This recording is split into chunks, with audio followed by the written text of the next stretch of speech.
So your property taxes might be increasing and you're not sure why. Video number 2. So if you're crying about your market value that your local appraisal district just sent you in the mail, this is April in the state of Texas, the first thing that you need to do is you need to understand how they came up with that number. So how are you going to do that? Walk right on into the appraisal district or log into your online portal, and you're going to look for the property record card or like the detailed sheet. You want to see details of how they came up with those values, because this whole video is going to be about checking for errors. You would be surprised how sometimes you have errors on your property record card that could decrease your property taxes very quickly. You're checking your home's square footage. So the improvements square footage, living square footage is going to be your air conditioned space in a home. Same thing with regular real estate.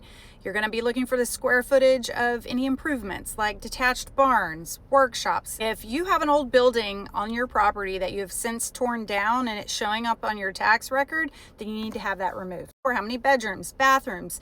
Do they have a pool on there and you don't have a pool? Any records that are incorrect, like they're listing that you had some permits or some remodels done and you didn't have those done. Square footage of the lot or the acreage of the lot, is it correct? And most importantly, you want to be checking the year that that improvement was built.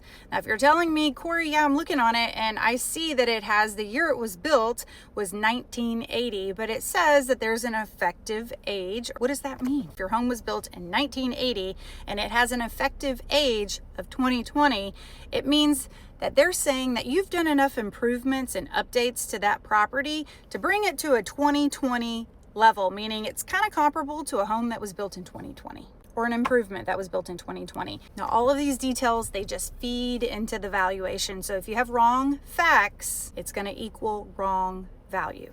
There are a lot of times that they are incorrect on your square footage of the improvements, and it could work in your favor or against you. If you feel so inclined, go out there with your tape measure and bust out a little geometry to make sure that they have your square footage correct. Before you start arguing about comps, this person sold for this, that, and the other, start here. Go check for errors. You might find a problem that has absolutely nothing to do with comparable sales and what your neighbor sold their property for. And I want to finish this by saying that these videos are not to be bashing the appraisal district. I've had some really fantastic interactions with them. They've been very, very helpful to my husband and I, and they've answered a lot of things for me, for clients and properties. So going in and talking to them and getting down to the facts. Don't just go in there to complain. Get your facts and get them right so you know which direction to go.